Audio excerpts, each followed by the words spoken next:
네, 북한이 단거리 탄도미사일을 발사한 지 사흘 만인 오늘 또다시 중거리 미사일을 발사했습니다. 발사각을 최대한 끌어올린 고각 발사를 했던 과거와는 달리 이번에는 정상 각도로 발사한 미사일이 일본 상공을 지나감으로써 파장이 예상됩니다. 스튜디오에 김주환 정치안보 전문기자 나와 있습니다. 안녕하십니까? 안녕하세요. 네, 미사일을 발사한 게 오늘 새벽 5시 57분쯤이었습니다.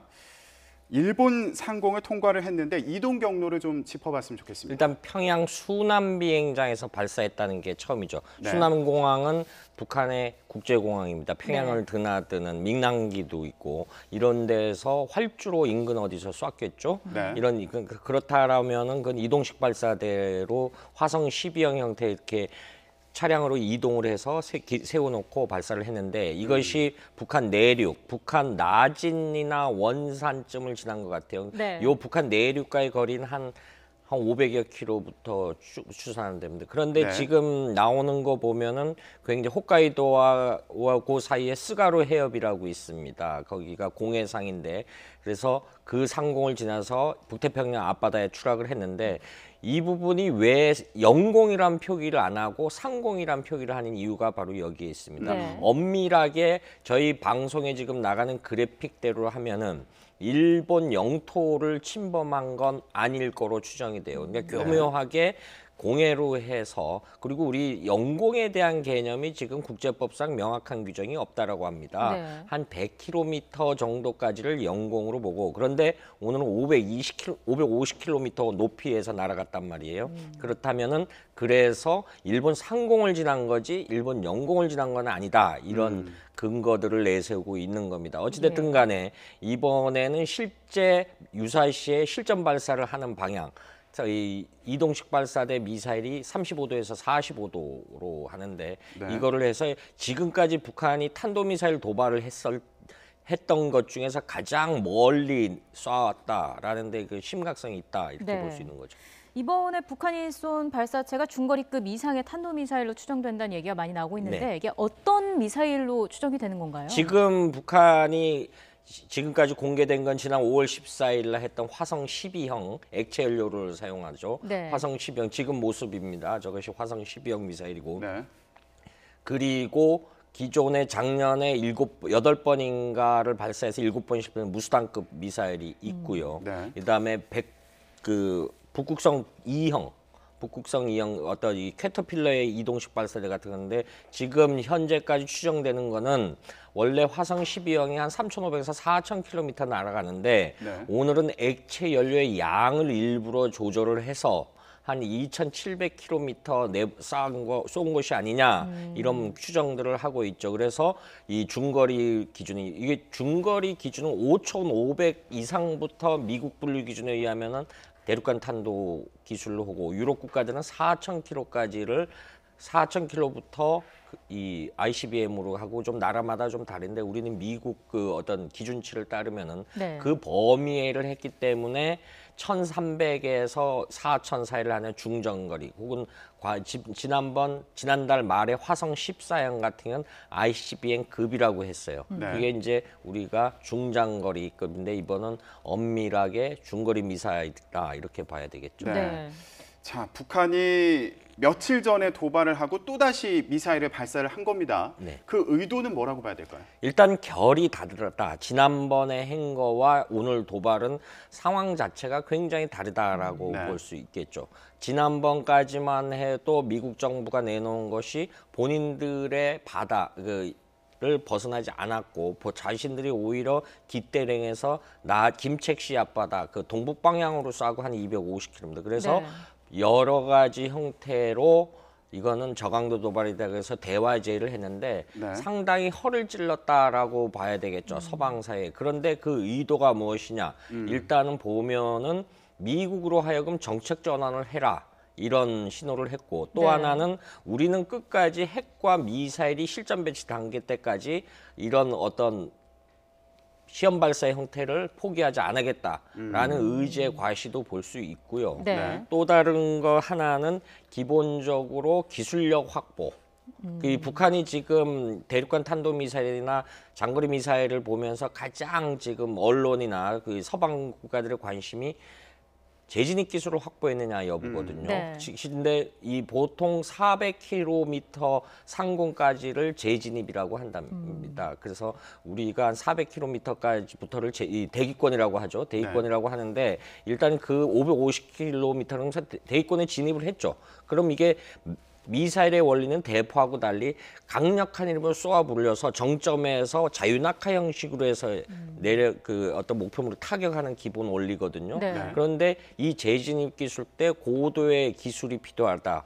6,000도 내지 7,000도의 고열이 비슷하고 미사일이 기본적으로 이렇게 화면상에는 쭉 보이지만 이게 회전을 하면서 올라가거든요. 낙하할 때도 마찬가지고. 예. 그러면은 이게 상마 현상을 해서 그 고열을 견디면서 굉장히 고루 분포를 해야 되는데 기술적으로는 그런 거를 테스트하기 위해서 했을 개연성이 크다. 저는 이렇게 봅니다. 그 근거 중에 하나는 지난주에 김정일이 한 보름여간의 자맹을 하다 공개 활동을 했는데 평양 네. 시내에 있는 화학재료 연구소를 방문을 했어요.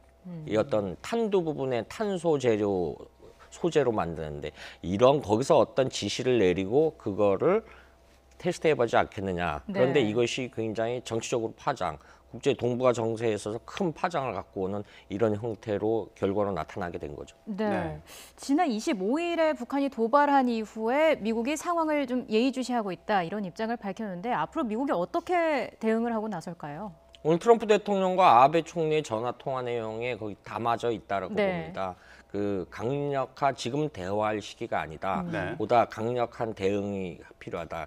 그리고 기본적으로 일본 상공을 지났지만은 일본 입장에서는 그 안보 주권이 굉장히 극심하게 피해를 당했다라고 판단을 할 겁니다. 네. 판단을 하기 때문에 일본 역시 어떤 독자 제재를 뿐만 아니라 나아가서 지금 아베 정부가 최근 들어서 하는 육상형 미사일 방어 요격 체계 이런 거에 대해서 굉장히 가속도를 붙일 가능성이 크고요. 또 네. 하나 이것이 사실은 비용이 굉장히 많이 드는 천문학적인 비용이 드는 그 무기 체계들인데 이 부분에서 어떤 이런 오늘 미사일 도발을 빌미 삼아서 역설적으로 일본의 군국주의로 나아가는 어떤 그 군비 증강 요인이 발생하는 네. 이런 이 동북아의 안보 딜레마 현상이 발생할 수 있는 거죠. 네. 네.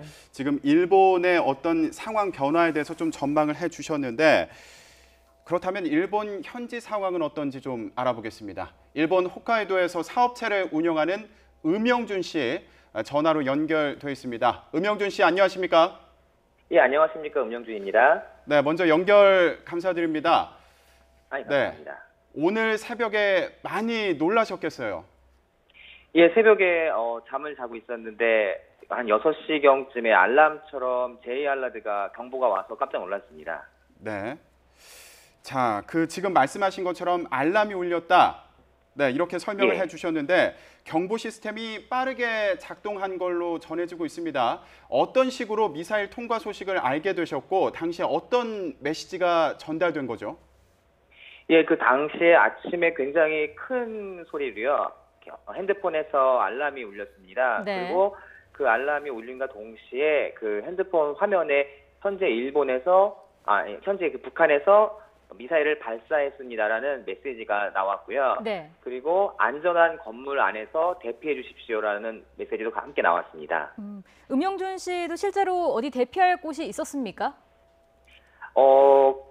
저희 멘트에 나온 거는 예. 이제 집 안에 있거나, 그러니까 튼튼한 집 안에 있거나 아니면 지하로 대피를 하라는 이야기가 나왔는데요. 네. 대부분의 일본의 집 같은 경우에는 지하가 없는 건물들이 많아서 저희는 네. 그냥 집에 있었습니다. 그럼 문자를 받고 이 상황이 어떻게 되고 있는 건지 뭐 TV라도 켜보셨습니까?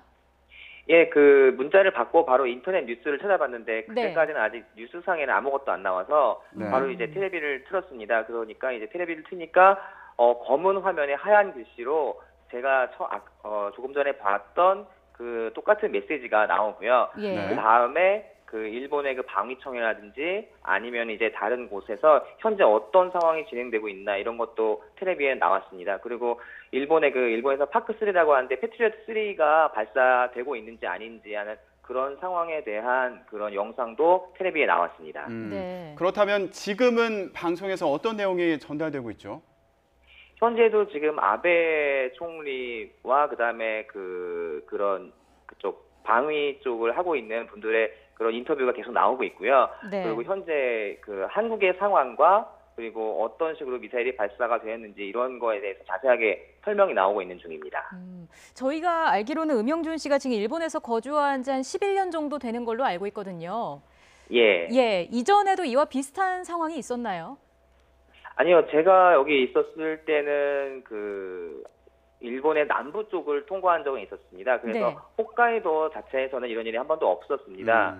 그리고 그때 제가 알기로는 남쪽을 통과했기 때문에 그때부터 이제 일본이 경각심을 갖고 이러한 경보 체계를 만들어서 얼마 전에는 괌을 타격한다는 그런 소식이 있었을 때 일본 남부 쪽에서는 실제로 이 제2알라즈를 사용한 대피 훈련도 했었습니다. 네. 그런데 홋카이도 쪽에서는 이제 그런 정보가 전혀 없었기 때문에 저희는 대피 훈련도 안 하는 상태였었고요. 그래서 뭐 돌발적으로 이런 일이 벌어져서 저희도 좀 놀랐습니다. 네. 자, 오늘 열차 운행도 중단이 됐던 걸로 알고 있는데 이렇게 네. 긴박하게 돌아가는 상황 속에서 주변 분들 반응은 어땠나요? 대부분 조금 놀란 반응이었습니다. 그리고 어떤 식으로 대피를 해야 되는지에 대해서 대부분 정보가 일본 사람들도 없는 상황이었습니다. 네. 그래서 뭐 큰 혼란까지는 보이진 않았는데요. 이런 상황에 또 어떤 식으로 대처를 해야 되는지에 대해서는 다들 좀 의문을 갖고 있는 중입니다. 네. 예. 자, 많이 불안한 상황일 텐데 전화 연결에 응해 주셔서 고맙습니다. 감사합니다. 네, 일본 홋카이도에 거주하고 있는 음영준 씨였습니다. 네, 저희가 지금 일본 네. 상황을 좀 알아봤는데 일본 정부의 반응이 궁금해요. 어떤 반응이 나오고 있죠? 일본 정부는 지금 뭐 구체적인 거는 관방상관이나 그 이야기를 안 하고 있는데 스가 방위청 장관이 언급을 했죠. 굉장히 이거는 일본에 큰 위협이 되고 있다라고 했는데 지금 우리 교민 연결했습니다만은 1998년 8월 31일 네. 대포동 미사일을 쏴서 일본 남부 쪽에서 열도를 넘겼죠. 그런데 그때까지는 북한은 장거리 로켓이다라고 주장을 했고 2009년도에 은하 2호 쐈을 때도 역시 일본 열도를 지나갔습니다. 네. 역시 장거리 로켓이다. 그런데 그때는 북한이 일관되게 인공위성을 쏘아 올리기 위해서 한 것이다라고 주장을 했는데 이번에는 성격이 다른 것이 무기화된 탄도미사일로 발사를 했다라는 거죠. 실제 저 앞에 핵탄두나 화생방 탄두를 해서 발사를 했는데 이것이 날아가다가 실수로 일본 어느 지점에 쳐서 일본의 주민 피해가 나면 어떤 일이 벌어질까요? 굉장히 불행한 상황이 올 수 있겠죠. 네. 일본 지도자로서는 그 대응을 안 하면은 굉장히 무력한 지도자가 될 것이고 대응을 하게 되면 어떤 형태가 되겠습니까? 동북아에 굉장히 큰 뇌관으로 작용하게 되겠죠. 예. 그런데 주목해야 될 부분은 저것이 일본의 문제가 아니라 결국은 북한이 언제든지 이동식 발사되는 방향을 바꾸어서 저런 2,700km를 날려보냈다라는 데 대해서 김정은이 어떤 자신감의 발로로 이걸 방향을 바꿔서 남쪽 방향으로 발사를 했다라고 보십시오. 어떤 좀 우리가 크게 걱정해야 될 부분 중에 하나, 대한민국 상공을 지나서 발사를 했다랬을 때 우리가 어떻게 대응할 것이냐. 예. 우리 국민들이 어떻게 움직여야 될 것이냐. 굉장히 크게 반면교사로 삼아야 될 부분이라고 봅니다. 예. 이번에 문재인 대통령도 강력한 응징을 지시했는데 이걸 대북 정책의 선회로 봐야 할까요? 일단 기본 틀은 안 바뀌지만은 무게중심이 일단은 대화 국면보다 무게중심이 제재나 어떤 대응 방면으로 갔다. 그러니까 평형추에 지금 대통령께서 그동안 언급한 것이 대화와 제재 국면을 이걸 평형추로 봤는데 네. 사실은 이제 우리가 선의를 많이 손을 내밀었지 않습니까? 미국도 마찬가지로 예. 선의를 내면서 대화 기조로 가는 것이 아니냐. 문제는 김정은 체제가 이 부분에 대해서 전혀 응하지 않고 있다. 이런 부분에 이제 문제의 심각성이 있는 거죠. 네, 알겠습니다. 일부에서는 추가 도발 가능성도 제기가 되고 있는데 혹시라도 추가 도발이 있는 건 아닌지 계속 지켜봐야겠습니다. 네, 오늘 김주한 기자와 함께했습니다. 고맙습니다. 고맙습니다.